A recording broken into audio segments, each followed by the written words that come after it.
أعوذ بالله من الشيطان الرجيم. بسم الله الرحمن الرحيم. الحمد لله الذي وكفى ثم الصلاة والسلام على حبيبه المصطفى وعلى آله وأصحابه الشرفاء. أما بعد ya kumshukuru Allah subhanahu wa ta'ala na kumtakia rehma na amani ziende kwa mtukufu wa daraja Nabii Muhammadin sallallahu alayhi wasallam, tunamshukuru Mwenyezi Mungu.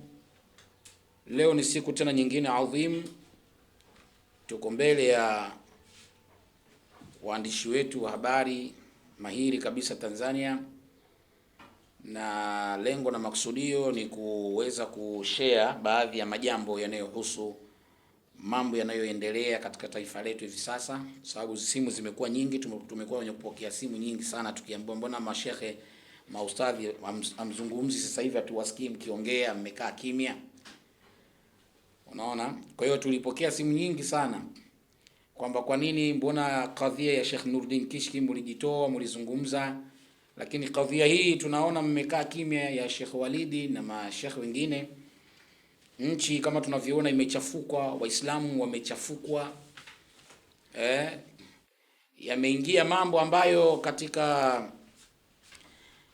mioyo ya Waislamu na hata wasiokuwa Waislamu wamevurugwa kutokana na kadhia ya Sheikh Walidi Al-Hadi Umar. Kwa hiyo baada ya hizi simu kupokea nyingi, tukasema basi inshallah tutaweza kutia neno, lakini kawaida yetu sisi huwa hatukurupuki kuzungumza jambo isipokuwa mpaka tulifanyia uchunguzi, lakini pia kuliangalia kwa kina, na ndo tuweze inshallah taala kuweza kuzungumza na watu katika masala kama haya. Kwa kweli kumekuwa na ili tukio ambalo lilitokea la kuondolewa kwa Sheikh Walidi katika nafasi yake ya ushekhi wa mkoa na taasisi yetu mama Tanzania, taasisi ya Baraza Kuu la Waislamu Tanzania BAKWATA, ambapo tumeona katika upande wa maulama wao ndio wamefanya maamuzi hayo ya kumuondoa Sheikh Walidi katika nafasi yake ya mkoa wa Dar es Salaam kama Sheikh wa mkoa. Labda mimi kwanza nataka nizungumze vitu vichache katika hili, kwa sababu ili jambo limekuja na sintofahamu kubwa sana. Kila siku mimi napenda kutumia maneno ya Kiingereza yanaitwa distraction of the Muslim Ummah, distracting the people, kuwavuruga watu.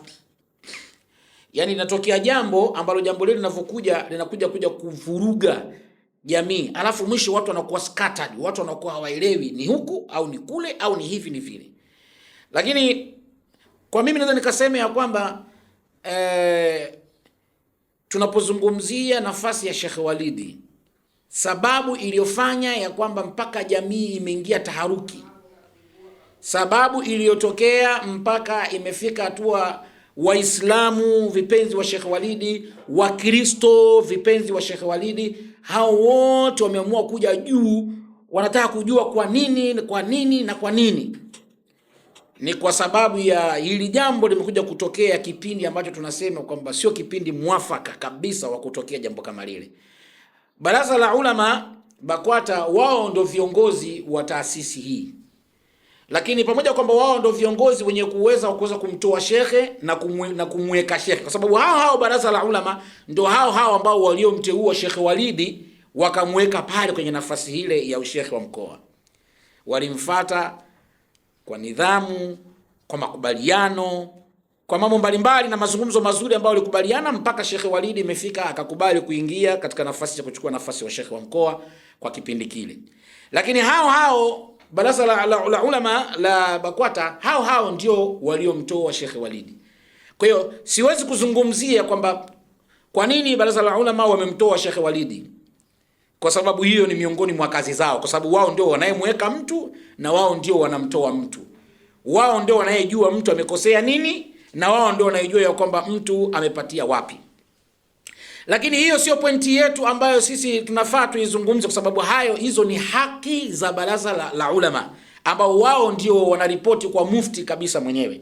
Kwa hiyo ina maana mufti taarifa akiipata kutoka kwa baraza la Ulama wakasema na sisi tunamuondoa fulani, basi mufti ana kazi mbili tu, ime ya kulibariki lile jambo au kutokulibariki lile jambo, na mwisho wa siku kama atalibariki jambo linapita, na kama hakulibariki mufti jambo halipiti. Kwa hiyo ni kazi ya baraza la Ulama BAKWATA, na hatuwezi kuingilia kwa sababu hayo ni mamlaka yao na ndo taratibu za taasisi ile.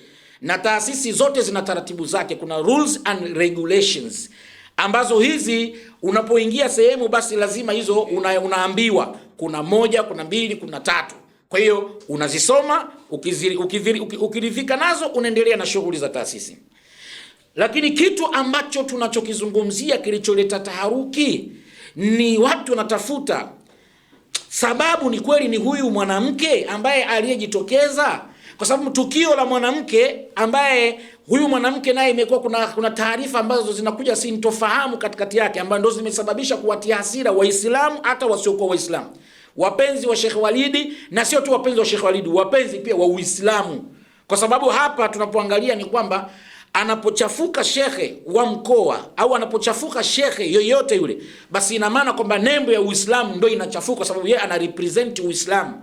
Tunafahamu ya kwamba kuna kauli moja ambayo mwanachuoni wetu, rafiki yetu ambaye ni mwalimu wetu Sheikh Muharram Mziwanda, ana usemi wake mmoja, anasemaga likulli muslimin insaniya.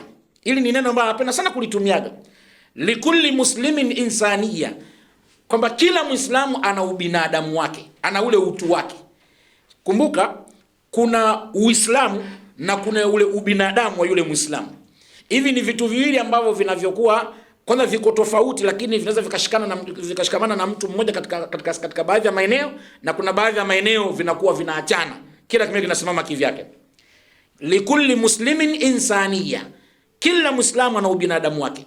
Kwa hiyo sasa lilipokuja swala hili ndio likawa limetibua hisia za watu ambazo Waislamu pamoja na Wakristo, sio kuondolewa kwa Sheikh Walidi katika nafasi ya shekhi wa mkoa. Kama ingelikuwa kwamba hili jambo la huyu binti halisinge kuwepo, basi watu wasingehoji sana, kwa sababu ni mambo ambayo yanaeleweka kwenye taasisi ya BAKWATA. Mashekhe kubadilishwa, leo anakuwa huyu, kesho anatolewa na kwa yule. Lakini ilipofika kwamba limekuja kuwa na munasaba la huyu binti, kwa sababu binti ametangulia kuzungumza, baada ya binti kuzungumza maneno yake ya ajabu ajabu juu ya shekhe wetu Sheikh Walidi, hapa ndipo ambapo ikaibua hisia. Na baada ya siku kadhaa, isiyopungua siku 3, 4, unaona vizuri bwana, shekhe anatolewa kwenye nafasi yake. Kwa hiyo hapa ndipo ambapo wakainuka sasa wapenzi wa Sheikh Walidi, wana muziki, Wakristo, vijana, wazee, Waislamu mbalimbali, kila mmoja dunia nzima. Kwa sababu kama mimi nimepokea masimu kutoka mataifa mbalimbali mpaka Canada, niko na ushahidi kwenye simu hapa. Kuna marafiki zangu ambao wako Canada wanasema, kwani imekuwa kuwaje, mbona shekhe anaondolewa kwa kudhalilishwa kiasi kama hichi? Ndio hili jambo limepelekea tukasema ya kwamba hatuwezi kunyamaza, tunyamaze tuone mashekhe zetu wanachafuliwa alafu tukae kimya. This is impossible for us and we cannot accept. Hilo lazima lieleweke, hatuwezi kubali na haliwezekani. Sasa Sheikh Walidi, tukija katika upande wa ubinadamu, ile insania yake, ubinadamu yake, tunaweza tukasema ya kwamba ili jambo la kumuondoa kipindi hiki halikuwa wakati sahihi wa kufanya. Kwa sababu kama ilikuwa kuna shutuma ambayo inakuja ya mwanamke kama hivyo ambaye alikuwa mzazi mwenzie, ambapo binti huyu alivyohojiwa mara ya kwanza na Diva the Boss alimuoji, lakini huyu binti mara ya kwanza alikubali, alisema yeye alikuwa mke wa Sheikh Walidi. Na baada ya kukubali kuwa yeye alikuwa mke wa Sheikh Walidi, sasa baadaye tena baada ya kuona zile klipu zake zimeanza kusambaa, watu kuona kumbe alikuwa ni mke wake, akarudi tena na statement ya pili kujirekodi, akijifanya ya kusema ya kwamba yeye hakuwa mke wa Sheikh Walidi, alikuwa anatembea naye tu. Maana yake anaharibu dignity ya Sheikh Walidi, anaharibu legacy ambayo Sheikh Walidi ameijenga more than 40 good years, zaidi ya miaka 40. Sheikh ana wanafunzi kibao nchi hii, wengine wako nje ya nchi, mataifa mbalimbali, ambao wengine wamekuwa maimamu mataifa mengine huko, wamesoma kwa Sheikh Walidi. Lakini bado manake binti alichokifanya ni kwamba ametengeneza mazingira ya kutaka kumharibia Sheikh, aonekane Sheikh ni mtu mbaya kabisa ambaye hafai na kuwa Sheikh. Sisi tunasema hivi, haya mambo nyuma ukiangalia haya mambo, kuna watu ambao ndio wanapuliza, ni watu ambao wametengeneza hii issue kumtengenezea Sheikh Walidi. Tunasema ya kwamba katika kila nafasi, kila wadhifa una mitihani yake. Miongoni mwa mitihani ambayo Sheikh Walidi amekutana nao katika maisha yake ni huu mtihani ambao ulioletwa huyu binti. Sisi tunasema hivi, mimi ni mtu ambaye nimefanya kazi Burundi kwa miaka mingi. Nimefanya da'wa Burundi na alhamdulillah mtu hawezi kuniongopea kuhusu Burundi. Naijua Burundi vizuri sana. na ili Warundi ambao wananiangalia watakubaliana na mimi katika haya ninayosema. Binti wa Kirundi hawezi kuyafanya yale ambayo aliyafanya yule binti. Naomba ieleweke sasa. Kama binti wa Kirundi hawezi kusimama akafanya yale ambayo aliyafanya, sababu ni jambo ambalo liko nje ya ubinadamu wa kawaida, na mabinti wa Kirundi hawako hivyo hata kidogo. Huyu binti lazima kuna watu ambao walioko nyuma yake, watu ambao waliosuka mpango huu, kwa sababu watu walikuwa wanatafuta kwamba tutamwharibia Sheikh Walidi katika kipengele gani, wakapita na hiyo nafasi wakaifanya. Kwani tunaomba tuulize katika jambo la kawaida, ikiwa mtu tuseme kwamba Sheikh Walidi kashindwa kufanya yani hakufanya matunzo kwa mtoto wake, haya wewe inakuhusu nini? Wewe inakuhusu nini matunzo ya Sheikh Walidi kwa mtoto wake? Wewe inakuhusu nini? Kwanza nukta ya kwanza, inakuhusu nini? Ili ni jambo lake la personal, ni jambo lake la kibinafsi ambalo alinihusu mimi wala wewe halikuhusu. Hiyo ni namba moja. Namba mbili, yule binti mwenyewe aliyohojiwa akasema ya kwamba yeye aliolewa na Sheikh Walidi ndoa. Sasa kama binti alikubali mara ya kwanza akasema yeye aliolewa, baada ya kutrend hiyo habari kwamba kaolewa ikaonekana ile nguvu ya lile jambo linakufa, sasa akaja na statement ya pili ya kwamba yeye hakuolewa. Ina maana binti ana kauli mbili ambazo hazina msimamo. Kauli ya kwanza kusema aliolewa, kauli ya pili anasema sijaolewa. Hapa moja kwa moja mtu huyu ushahidi wake kiuislamu kwanza haukubaliki. Akitoa habari yoyote, akizungumza huyu binti akisema bwana nimeshuhudia, nimewaona watu fulani wamemuua mtu fulani pale, kwa huyu ambaye mwenye kauli mbili, kwa Uislamu kwanza ushahidi wake haukubaliki. Wanachuoni mnanikubalia hilo jambo, kwa sababu hata sisi na hiyo dini alhamdulillah tumepita humo kiasi chetu ambacho Allah anatujalia. Sio mazwada sisi, sio kwamba eti ni majahili hatujui. Maana kuna baadhi ya watu wamejimilikisha kwa sababu mtu alisoma mahali fulani hasa anasema mimi ndo Uislamu, mimi ndo nimeumiliki Uislamu. Ilmu yake Mwenyezi Mungu ameigawa. Watu wote hatuwezi kufanana kwenye swala la ilmu. Kwenye swala la ilmu kila mmoja Allah kampa namna yake. Wa fawqa kulli dhi ilmin alim. Kila panapokuwa pana mwenye ilmu, basi Allah anasema kuna mwenye elimu zaidi ya wewe. Hivi ndivyo ilivyo. Na haya majambo katika Uislamu tumeelezwa. Kwa hiyo binti ametumia kauli mbili. Kauli ya kwanza amesema ya kwamba aliolewa baada ya kuhojiwa. Kauli ya pili akakataa akasema sijaolewa. Lakini kauli ambaye ya kukataa sijaolewa ilikaa zaidi ya siku 2 baada ya kuwa Tanzania nzima na dunia watu walijua kwamba kumbe huyu binti aliolewa. Sasa kwa nini aje mchafue shekhe wake, na kwa nini tumike nafasi ya binti aje chafuliwe shekhe? Baada ya watu kutoa haya manongono na haya manuniko, ndio sasa zinakuja kauli baadaye zinajitokeza kwamba unajua hakutolewa kwa sababu ya mwanamke, yule ametolewa kwa sababu kaikosea mamlaka, kaikosea baraza. Sasa kama kaikosea baraza, basi wangetuambia baraza kakosea sehemu fulani na sehemu fulani, watu wangejua. Lakini kwa nini ichukuliwe iliambatanishwa na ile tukio la mwanamke? Kwanza hapa kuna question mark, kuna kitendo, kuna kitu kipo hapa kinaonekana wazi kabisa kwamba yule binti alipangwa na aliwekwa makusudi kwa ajili tu ili aweze kumharibia Sheikh Walidi katika nafasi yake, na kuna watu ambao wako nyuma ya pazia ambao wamepanga mpango huo.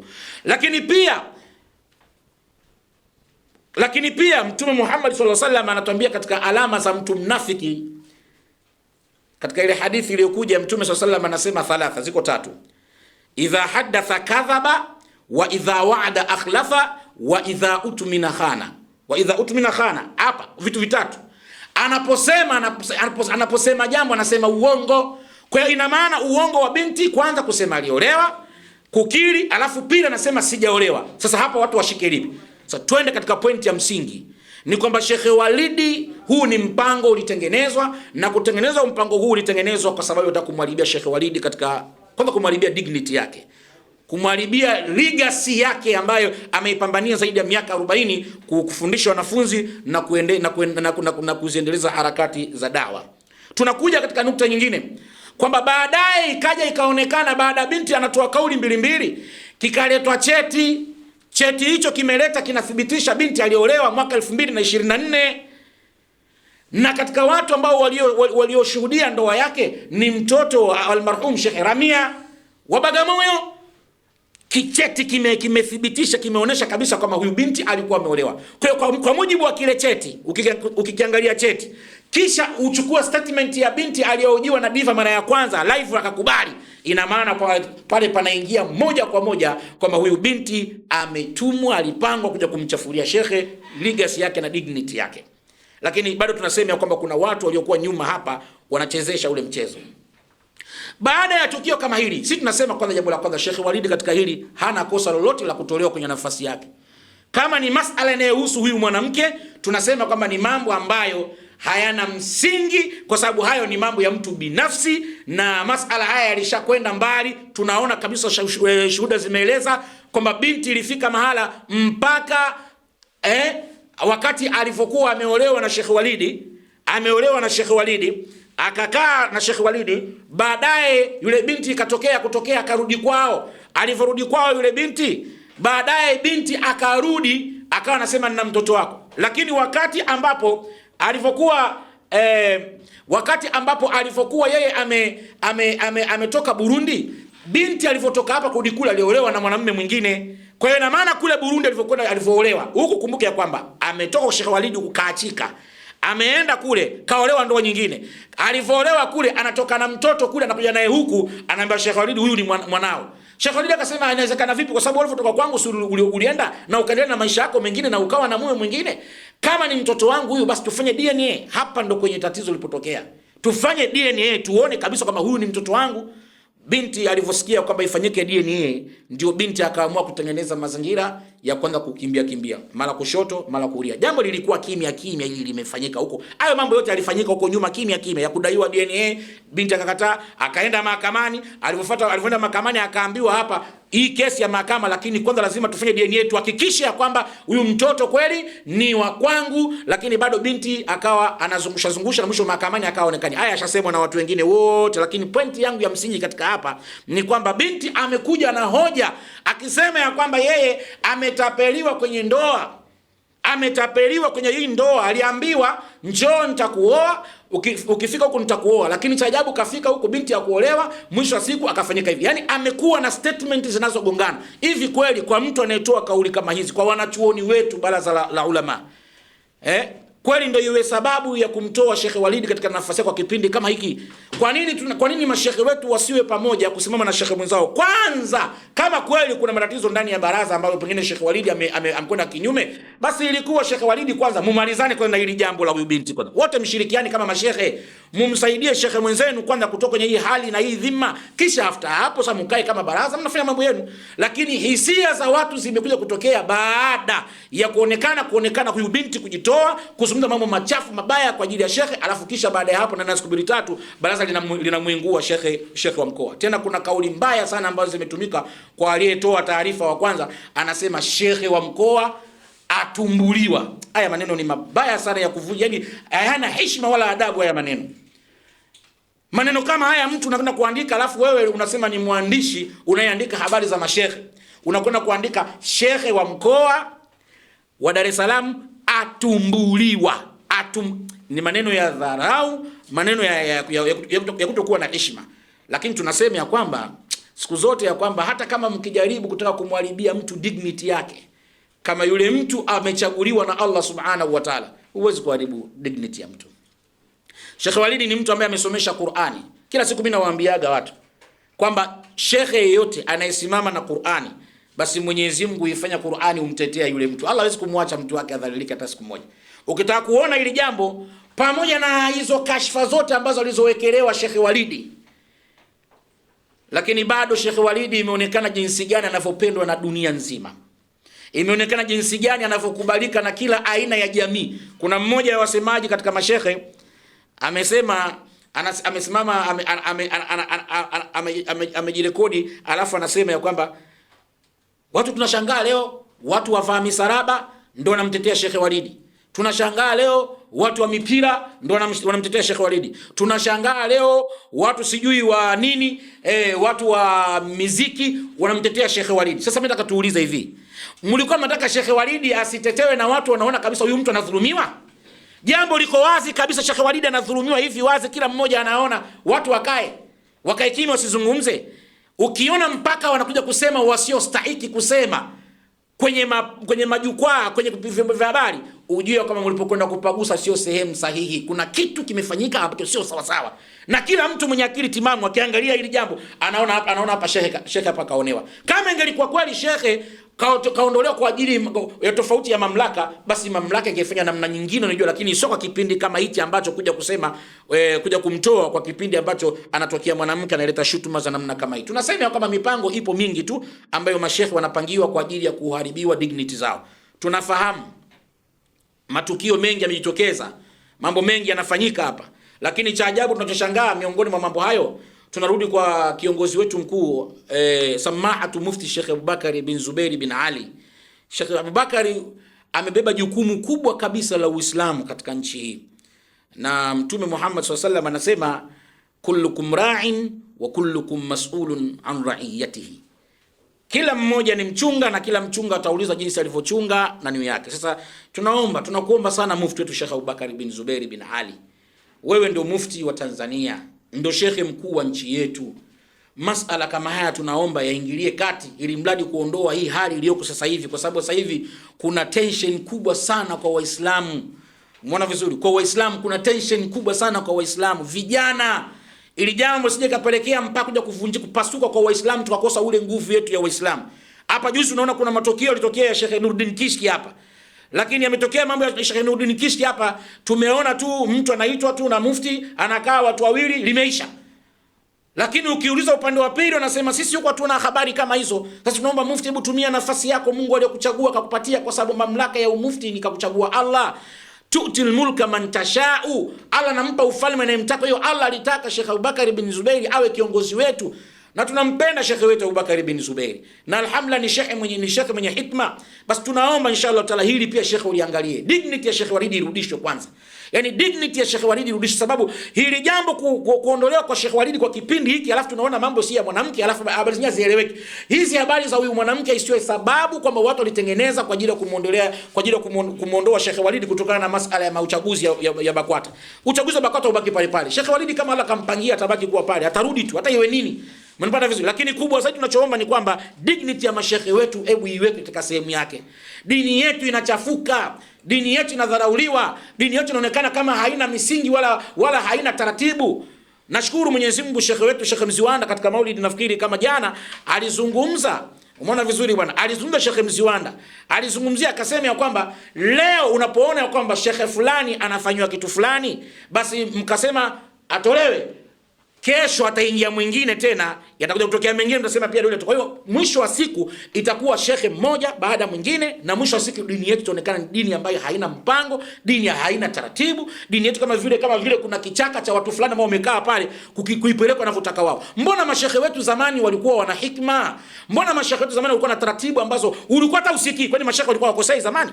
Walikuwa wanakosea, lakini walikuwa wanayamalizaje? Mbona leo tunaona kwamba shekhe akitaka kutolewa inakwenda kuitwa media, zinaletwa pale media, alafu mtu anaambiwa haya tuna liko hivi, alafu baada ya hapo ndio ishakuwa hivyo, ishakuwa haya, kila mmoja aende na kwenda. Mwisho wa siku nchi leo imeenda katika tatizo. Leo nchi iko katika taharuki. Leo nchi wanafika vijana wanasema kwamba tutaandamana mpaka ofisi ya mufti atuambie kwa nini. Sasa kifika hatua mpaka inafika hatua watu wanataka kujifanyia maamuzi yao.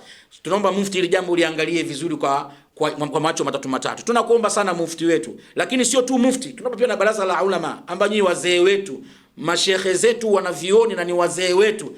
Tunakuombeni sana, kuna baadhi ya majambo mengine mnapotaka kuyafanya, hebu angalieni, fatadabbar. Unaambiwa sasa muangalie mwisho wa jambo, kabla hujafanya jambo liangalie kwanza mwisho ile wa lile jambo. Mwisho wake itakuwaje? Unaweza kufanya jambo ukaona umelifanya jambo sahihi, lakini kumbe unaharibu zaidi. Leo Sheikh Walidi ni kipenzi cha watu wote, sio Tanzania tu, mpaka nje ya Tanzania. Leo Sheikh Walidi tunasema kama vile Mufti Menki wetu wa East African Community. Leo Sheikh Walidi ni Sheikh ambaye aliyewaleta hata watu walikuwa hawaswali, leo tunakutana nao misikitini. Ukimuuliza anasema mimi bwana, darasa la Sheikh Walidi zilinigusa mashallah. Leo kuna watu walikuwa malaya wa kutupwa nchi hii, lakini wallahi tunaona wazi kabisa mtu anaacha mabaya, anaulizwa anasema ya kwamba ni kwa sababu ya darasa za Sheikh Walidi zimenigusa mimi. Sasa hebu tuangalie mazuri yake, sio tunaangalia tu yale madhaifu ya kibinadamu. Likulli muslimin insania, kila Muislamu ana ubinadamu wake. Kama kuna sehemu mnaona kwamba hapa alikosea, angalieni kwanza yale mazuri yake zaidi. Haiwezekani binti kutoka Burundi aje atuchafulie shekhe wetu hapa, alafu baada ya siku 3 shekhe atolewe kwenye ushekhe, mtuambie kwamba ameikosea mamlaka. Hii hatuwezi kuikubali.